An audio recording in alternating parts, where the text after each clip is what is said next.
Down there, life continues. The traffic is awful, stocks go on trading, and Star Trek is still showing.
Good day, grade 8 learners. Welcome to today's Natural Sciences lesson. My name is Pathucheta Singo, and this lesson is proudly brought to you by the Gauteng Department of Education. In today's lesson, we're going to be learning under the knowledge area Planet Earth and beyond. The topic is looking into space, and the subtopic is early viewing of space. Now let's move on to the next slide and see today's lesson objectives. So the lesson objectives are the goals that we wish to achieve by the end of the lesson, the goals that we wish to achieve by the end of the lesson. So let's look at the lesson objectives. At the end of the lesson, you should be able to, objective 1, explain how early cultures viewed space. Explain how early cultures viewed space. Number 2, give some African names of stars and constellations. Number 3, explain how the first telescopes worked. Explain how the first telescopes worked. And this is all sourced from your CAFS document on page 55. On page 55. Now, pre-knowledge. So what have we learned before today's lesson? What have we learned before today's lesson? So in grade 6, we were introduced to the solar system. We were introduced to the solar system. What did we learn there? We learned about systems for looking into space. We learned about systems for looking into space. What else did we learn? We learned about systems to explore the moon and Mars. System to explore the moon and Mars. And then we have been learning this term in grade 8. We have been learning about this solar system and what our position in the solar system, which position we are from the sun, and what are the other objects that are there in our solar system and the different Kuiper belt and the asteroid belt, the other 7 planets. We also learned that we all orbit around our sun, which is at the center of our solar system. And within our solar system, there are also some other stars, including the Sirius stars. And from Earth, we also learned that we are able to see some constellations, some very famous constellations. We've got the Ursa Minor, we've got Ursa Major. We also have the Taurus and the Gemini constellations. So we have been learning all about all of these things. We have been learning about all of these things. So today we are going to learn about how our ancestors viewed the stars. Hence the topic, early viewing of space. We're going to be learning how our ancestors viewed space. But before we do that, let's move on to the baseline activity. I'm going to read out the questions for you, and then after that, give you some time to answer them. Once I've given you time to answer those questions, we are going to do the solutions together. Don't forget to send in your responses to the questions while we are busy doing the countdown to our this discussion session. The number should be on the bottom of the screen. If the number is not on the bottom of the screen, it is 079 578 2908. Now, question 1, what is a galaxy group? Question 2, what is the name of the galaxy group that the Milky Way is a member of? And then number 3, what are clusters of galaxies and super galaxies? And then what is the size of the observable universe? Take 5 minutes to do these questions. Then after 5 minutes, we will go through the questions together and then give the solutions together. See you after 5 minutes.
Welcome back, grade 8 learners. I'm sure you have written down the solutions. Now take out your pencils and then let's go through the questions together.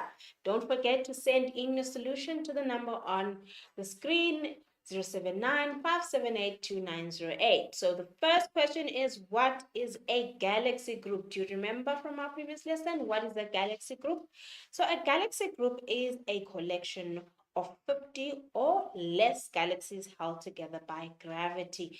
A collection of 50 or less galaxies held together by gravity. And then number 2, what is the name of the galaxy group? That the Milky Way is a member of. What is the name of the galaxy group? That the Milky Way is a member of. We are part of the local group. We are a part of the local group, which consists of about 45 galaxies, and one of our neighbors is Andromeda. And then number 3, what are clusters of galaxies and superclusters of galaxies? Now, a cluster of a galaxy or a cluster of galaxies is a collection of 50 or more galaxies held together by gravity. The clusters of galaxies often group together to form larger structures called superclusters of galaxies. So, if galaxies are grouped together and there are 50 or more, those are clusters of galaxies. If those galaxies or those clusters come together, they become superclusters. And what is the size of the observable universe? So, the size of the observable universe is 28 billion light years in diameter. Note I said observable. It is quite large. And now I'm going to give you 2 minutes to copy down the corrections. Then after 2 minutes, we'll resume our lesson.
Welcome back, grade 8 learners. Now let's move on to terminology. So these are the terms that we're going to learn in today's lesson. These terms are very important because they're going to help us. They're going to help us in better understanding what we are learning today. So what's term number 1? Term number 1 is telescope.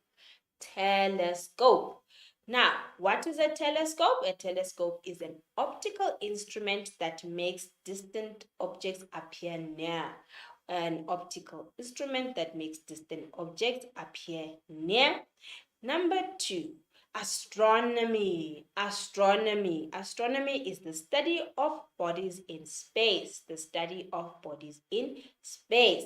And then astronomer. Astronomer is a person who studies the bodies in space. So this person studies astronomy. And then constellation. Constellation, this is a group of stars when viewed from Earth form a pattern in the sky. Constellation, a group of stars that when viewed from Earth form a pattern in the sky. Now let's learn about early viewing of space. How did our ancestors view space? So early cultures tended to associate stars and planets they saw in the night sky with animals or gods and told stories about them. So that's how our ancestors used to view the stars and the planets. So these stories that they told were passed on from generation to generation about the patterns in the sky, which were passed to from generation to generation. So all the stories were passed down. So early telescopes, the first telescopes, they were used by merchants to spot approaching trade ships or pirates. So they were using them to see objects that were far from them. For example, if a pirate ship was approaching, they used a telescope to view that. So those were how the earliest telescopes were often used. They used them to see objects that were far away. Now, so the early cultures all over the world gazed at the stars in wonder. So it's not only us here in Africa, but cultures from all over the world. They did gaze on the stars. So they noted the movement of the stars and planets across the sky and used this to mark the passage of time. What do I mean by to mark the passage of time? They use this to mark how long a day is, how long a month is, how long a season is, and how long a year is. They used the movement of stars and the planets across the sky to use this as a mark. So when the day ends, we know that is when the sun sets. When the day begins, it's where the sun rises. And when the seasons are changing, we also note the different positions of the moon, whether we have a full moon, a half moon, a quarter moon. With all our ancestors used all of this information to measure the passage of time, So people, they often grouped the stars that they saw in patterns called constellations. So if they saw stars forming a pattern in the sky, they would group them in constellation. Remember, we defined constellation as a group of stars, So they would group them as constellations. So this is an old time, an old clock, an old time, just to use to measure the passage of time. Now, so the three of the biggest stars in the Southern Cross were seen as female lions. Perhaps women also changed into stars by the magical curl. Now, the Venda people call the sun and the moon Duba and Mwezi, respectively. So you see that ancient cultures also have, or different tribes and different cultures also have names of the sun, of the moon, and different stars in their own languages. So here I've just pulled up a picture that briefly, or rather illustrates how different cultures viewed the different constellations that we see today in the sky. So we know the universe has been there for the longest time, for before our time and before our ancestors' time. Okay, so here we have got the sun. So these are ancient drawings from ancient cultures. Here we've got the sun, and here we've got giraffes. They called some constellations according to the giraffes, and here we've got zebras as well. Okay, so the Bushmen, imagine that the two pointer stars of the Southern Cross. Do you remember them? We learnt about them in a previous lesson. The Pointer Stars, your Proxima Centauri and your Alpha Centauri. The Pointer Stars to the Southern Cross. So the Bushmen actually observed the stars in the sky. They had names for them. They called them, or they imagined them to be two male lions who had once been men before, and they were thrown into the sky by to be stars by a magical girl. So this is how the Bushmen from history imagined the two pointer stars, Alpha Centauri and your little one, the Proxima Centauri. This is how they imagined those stars, as two male lions that had once been men and were thrown into the sky to become stars by a magical girl. So this is how they imagined. So this is one of the lions. This is one of the lions that the Bushmen imagined these pointers of the Southern Cross to be. All right.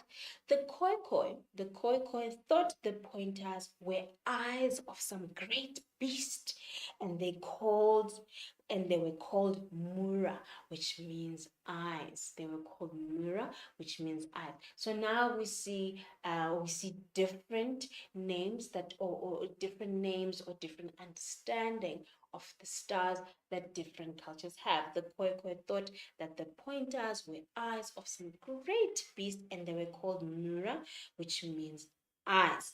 Now, in Sotho, Setswana, Chivenda cultures, these stars are called Ditubla, which means giraffes. Ditubla, which means giraffes. So you see, different cultures also have different names for the stars that belong to or associated to the Southern Cross. So the bright stars of the Southern Cross are male giraffes, and the two pointer stars are the female giraffes. So this is how this is how different cultures imagined, or this is how they saw the stars of the Southern Cross.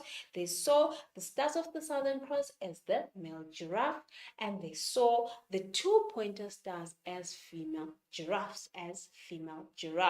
So in Venda, they named the fainter stars of the Southern Cross Trudana, which means little giraffe. Remember the fainter stars of the Southern Cross. We've learned about the Southern Cross when we're learning about objects or different objects, or the stars that are nearest to the sun besides the sun itself, the stars that are nearest to the earth besides the earth itself. So the Sotho culture used these stars to indicate the beginning of the cultivating season, which began when the giraffe stars were seen close to the southwestern horizon just after sunset. Remember when I said early cultures would use the movement of the stars and the movement of the planets to measure time? So the Sotho used these stars to indicate the beginning of the cultivating season, when they needed to start cultivating in the fields and grow their crop. So here is a picture of the Southern Cross. Here's a picture of the Southern Cross, or an illustration therefore. These are the two pointer stars, 1 and 2, the two pointer stars, the most visible stars from Earth. And then we have the Southern Cross. The Southern Cross, remember, so this is the fainter stars of the Southern Cross, the fainter stars, the Venda call them the little giraffes, and the Sotho would use the distance or the movement of the stars to measure time. This is what our ancestors did.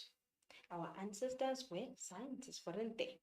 Now, so I've got a table here with me, and in this table, I've got different tribes and the stars or constellation name that they gave to those different stars or constellations. So the Xhosa people called the Milky Way. This is Umnyele, the raised bristles along the back of the sky. So that is what the Xhosa people call the Milky Way. And then Zulu, which is Sirius. Sirius in Canis Major, the morning star. The morning star. So this is the star that draws dawn. Sirius is the star that draws dawn. And this is the tree of life. This is the tree of life which guides wanderers and indicates the points of the compass at night. It indicates the points of the compass at night. So this is the Sirius star, and then the Juwasi and the Khoi called Orion. They called Orion the three stars in a row. The three stars in a row are the three zebras, and the plates, these are the rain stars. So these are constellations. So the Orion constellation, these stars, there are three stars in a row, and they call them the three zebras. And then Pleiades constellation. So they call Pleiades constellation the rain stars. They call them the rain stars. And then the Lobedu and the Venda, they call Canopus the bright star. So this bright star is Nak, whose rising marks the beginning of the South African winter. So when Canopus rises, it marks the beginning of the South African winter. So this is another way in which different cultures, they use the rising and the movement of the stars and of the planets. They use it to mark time. And then the Sand people. Now this is to do with Taurus. Taurus is a constellation. So this is they call it the Melvildebeest. The Melvildebeest. This is a large, swift-footed antelope with ringed horns. So they associate Taurus with the Melvildebeest, a large swift-footed antelope, which is very, very, very similar to what what astrologers call Taurus. Taurus, they call it the bull. They give it the image. Of the bull, same as the Sand people. And then Orion, constellation Orion, they would say the reddish color star is the female wildebeest. So the male wildebeest is Orion, and then the male wildebeest is Taurus. And then Orion represents the reddish color star, which represents the female wildebeest. And then the Milky Way. This is the road or footpath across the sky. They would call it the road or footpath across the sky. All right, and the Sotho and the Tswana, they would refer to the Southern Cross as Ditudla, meaning giraffes, and the two brighter stars are the male giraffes, and the dimmer ones, they would call them the female giraffes. And then Sirius, which is found in Canis Major, this is the really bright star. It's the really bright star Indonsa, which is the star that pulls the night across. Indonsa, the star that pulls the night across. So this is how our ancestors from different cultures viewed stars. This is the early viewing of space. This is how they viewed space. So now let's look at the names of the different constellations from all over. So the North Cross, from the North Cross, this is Indonsa, the star that pulls the night across, the star that pulls the night across. And then from the northeast, we have the Hunter's Arrow. From the east, we have the zebras, the three zebras. From the southeast, we have the male wildebeest, is Limela. The male wildebeest is Limela, and from the south we can see the female wildebeest. And then from the southwest we see the constellation Flock of Birds, which was named Flock of Birds. And then from the west we see the giraffes from the Southern Cross. And then from the northwest we see Naka or Canopus, or Leo. Naka, Canopus and or Leo. Now I've got a star map here of African constellation. Here's a star map of African constellations. So this was taken. This is for 9 p.m. at the end of March, 8 p.m. in mid-April, 10 p.m. in mid-March, and 11 p.m. at the end of February. So this is just marking the different times at which these can be seen, or the different times of which this illustration was made. Okay, so now when we at the western horizon, towards the western horizon, we have got the constellation Leo. We also have towards the southern horizon, we've got Ursa Major. Remember when we first started learning, we mentioned one of the constellations, one of the most popular constellations, as Ursa Major. And then we have this one that different cultures call a flock of birds. A flock of birds. A flock of birds is Castor. A flock of birds is Castor. This one, a flock of birds. And then we have Ditumbla. Remember, this is the Southern Cross. This is the Southern Cross. These are the giraffes. So are the giraffes. And then we've got Naga. This is Canopus, the star Canopus. And then Indonsa, the star that pulls the night across, which is Sirius. You can see Sirius very, very closely at dawn, and you can see it nicely and clearly at dusk. You can see it at dawn and at dusk. So it is called Indonsa. So it marks the setting and the rising of the sun. So it is Indonsa, the star that pulls the night across. And then we've got the hunter's arrow. The hunter's arrow is Regal, and then we have Orion. So these are our three zebras. These are the three zebras, Itube, and then we've got the female wildebeest, over here, and then over here we've got the male wildebeest. There we go, we've got the male wildebeest, and then we've got Islimela. These are the digging stars. The digging stars, which is Pleiades. The digging stars, which are also called Pleiades in other cultures. So this is an African map of constellations. And let's not forget the footpath across the sky. The footpath across the sky, which is called the Milky Way. So the different cultures call the Milky Way the footpath across the sky. They call the Milky Way the footpath across the sky. So now let's move on to an activity. So in our activity, we have a few questions here. So question 1, what do the Zulu call the sun? Number 2, what do the Venda call the moon? And what do the Sotho, Venda, and Setswana describe the Milky Way galaxy as? Okay, so I'm going to give you 4 minutes to answer these questions. Then after 4 minutes, we will do the solutions together. See you after 4 minutes.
Welcome back, grade 8 learners. Welcome back, grade 8 learners. I hope you are sending in your responses. So, what do the Zulu call the sun? The Zulu call the sun Ilanga. They call the sun Ilanga. And what do the Venda call the sun? Call the moon. They call the moon Mwezi. And then, what do the Sotho, Venda, and Setswana people describe the Milky Way galaxy? So various groups, including the Venda, Setswana, Sesotho, described it as a supernatural footpath across the sky which the ancestor spirits walked. So I'm going to give you 1 minute to copy down these corrections. So see you after 1 minute.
Welcome back, grade 8 learners. Now let's move on. So, how did other cultures view space?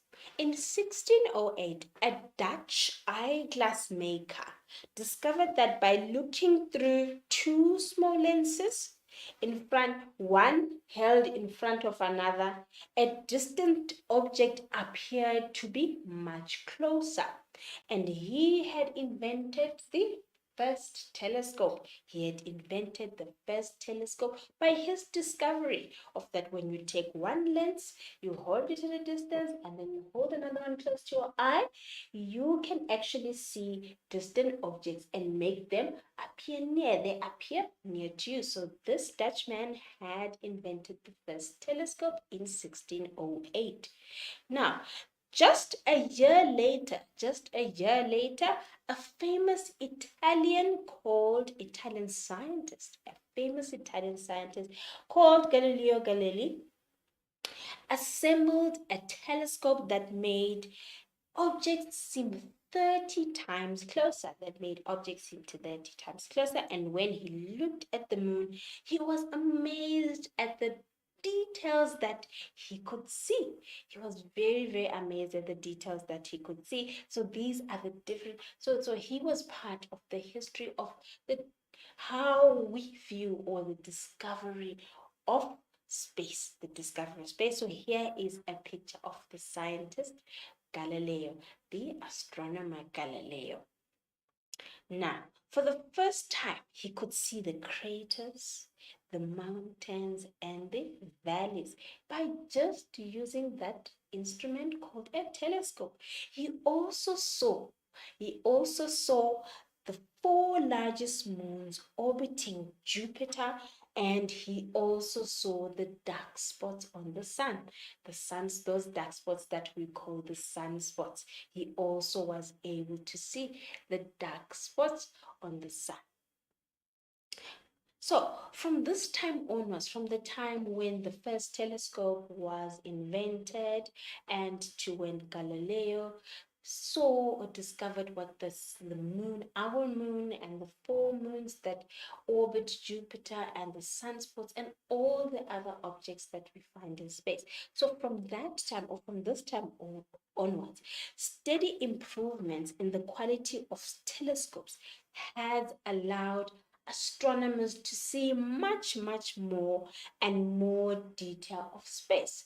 Not what our eyes can see. They can see beyond that. They can see beyond what the naked eye can see simply by using telescopes that have been developed and telescopes that have been advanced. So new types of telescopes have been invented, and they have added our knowledge of the universe.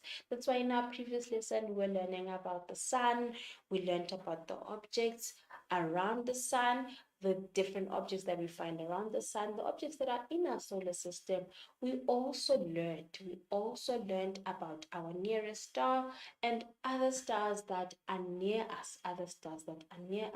We also learned that we are in the Milky Way galaxy, and that the Milky Way galaxy is also part of galaxy groups. It is also part of galaxy of supercluster of galaxies, and is also part of the observable universe. So this has all been made possible by the new types of telescopes that have been invented. So I'm just putting up here a picture of the observable of the universe with different galaxies. I'm just going to be circling a couple of galaxies that I can easily see, and they're mostly the spiral ones. So the new technology enables us to see what is beyond the earth, to view space, to study space. So when Galileo looked at the Milky Way galaxy, his telescope did not seem to bring the stars closer because they were too far away. But when he looked into the spaces between the stars, he was very surprised. What surprised him? He saw more stars, many more stars appear. Our Milky Way galaxy is made of billions of stars. There are many stars out there. So the number of visible stars seem to have increased 1,000 times by the merely just by the invention of the telescope. We can see stars from Earth with the naked eye, but if you look through a telescope, you will be able to see more and more and more stars, especially our position here on the local arm, especially on our position on the local arm, where we are towards the edge of the Milky Way galaxy. We have a brilliant view of all the other stars that are part of our Milky Way galaxy. Now, so this is what some of the early telescopes look like. They are not sophisticated, but they helped the first scientists or the first astronomers see space or view space or view space. So this is a basic telescope. This is the part where you place your eye. So the part where you place your eye, there is a lens there. There's a lens there, and that lens is called the eyepiece. And then we have the eye tube. We have the eyepiece tube. And then we have a second lens. Remember, the glass maker had two lenses. So we've got the eyepiece here, and then the eyepiece tube, and then we've got the objective lens and the objective tube. So this is a simple drawing. Of a very simple telescope. So these are some of the images that are there.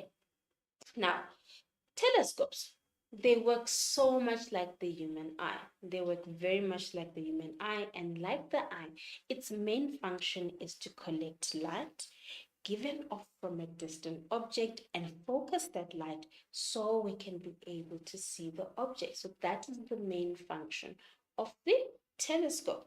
So to collect that light that is given off, that light that bounces off, remember from term 3, that light that is reflected off an object, to see that light from a distance, to see that light that is being reflected of a surface that is far away.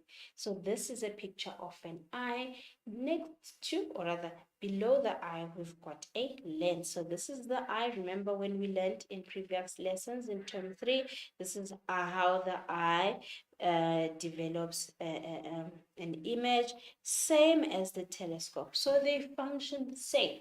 they function quite the same. The way they function is very, very similar. So the lens that is at the end of the tube, you saw the way we've got an eyepiece, the eyepiece, and then we've got the objective lens. So the lens at the end of the tube, the of the at the end, so the lens at the end of the tube, nearest object is called the objective lens, and the lens nearest to your eye is called the eyepiece lens. So the lens that is nearest to the object, the one at the end, is called the objective lens, and the one that is near the eye is called the eyepiece. I'm sure that's very easy to learn. So when the light enters the telescope, the light is bent or refracted. Remember, we learned about the bending and the refracting of light in term 3. It is bent or refracted by the objective lens. Which one is the objective lens? The one that is nearest to the object. The one that is nearest to the object, so that it focuses the light or the image at a point, so that it focuses the light or the image of at the point. Now, the eyepiece lens. Now we're talking about the function of the eyepiece lens. The eyepiece lens magnifies the image, making the distant object look bigger and clearer because the light is bent, and we say the telescope works by refraction because light is being bent. The telescope works by refraction. So I've got a picture here of how the telescope works. So this is called the eyepiece lens. This is called the objective lens. This one is near your eye. This one is near the object. This is near your eye. So large lens, the larger lens, or rather the objective lens, it gathers and it bends the light. So it refracts the light to a certain point. So this is the focal point. We said at a point. So this is the focal point here. So the light focuses there. Now the smaller lens now, its job or its function is to magnify and focus the light from your eyes. So it magnifies and focuses the light for your eyes to see, and therefore you see a distant object coming nearer or an object looking bigger. So that is how a telescope functions. Now let's move on to the second activity. Now, the first question is, people who study the bodies in space are called. The second question is, when did the eyeglass maker make the first telescope? So when was it? Which year was it? And then give labels for the parts of the telescope below, and then explain how the telescope's main function. Explain the telescope's main function. I'm going to give you 5 minutes to answer these questions. Then after 5 minutes, we'll do the solutions together.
Welcome back, grade 8 learners. Now let's answer the questions together.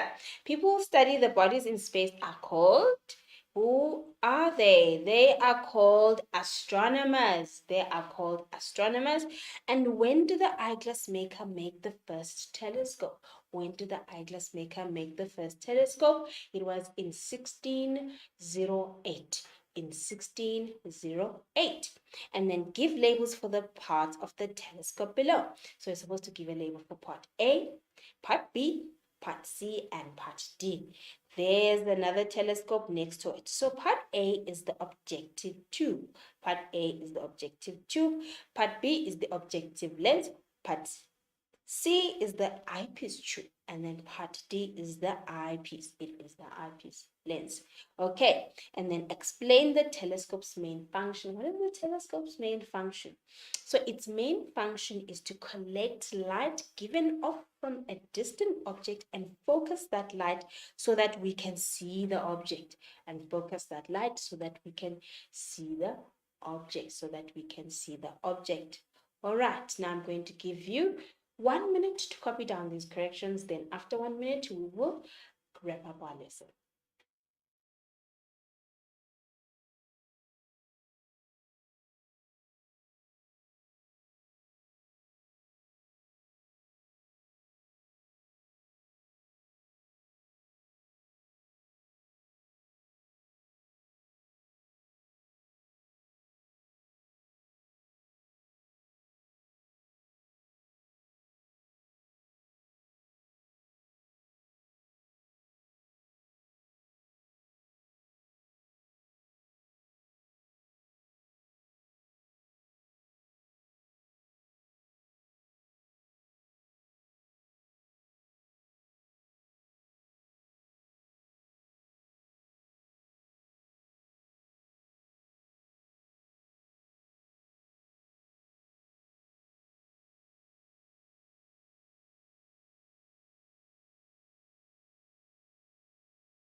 Welcome back, grade 8 learners. Now let's wrap up our lesson. Let's summarize our lesson.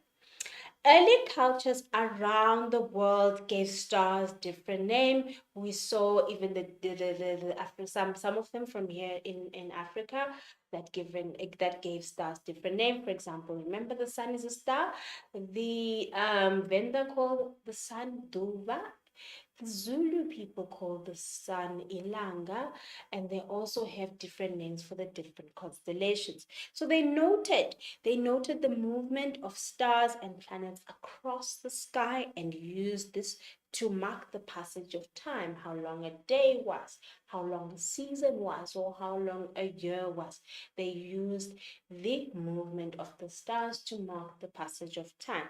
And then people often group the stars they saw in patterns and called them constellation, like the male wildebeest constellation, the female wildebeest constellation, the Tudra, which is the Southern Cross. So they saw the stars that were grouped and they gave these patterns names, they gave these constellations names. And then it was in 1608 that a Dutch eyeglass maker discovered that by looking through two small lenses held in front of one another, a distant object appeared to be much, much closer. So this was the invention of the first telescope, which merchants used to see other approaching ships, whether they were also merchant ships or they were pirate ships. And below here, I've got an image of a simple telescope.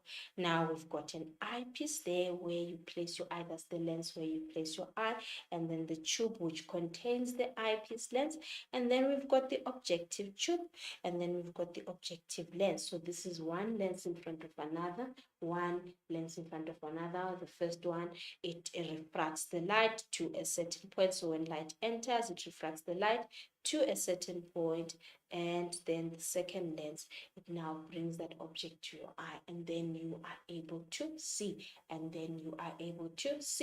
here's a homework activity. Give yourself a minute to quickly copy down the questions, then see you after a minute.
Welcome back. Don't forget to click on the complete and continue tab after this lesson has ended.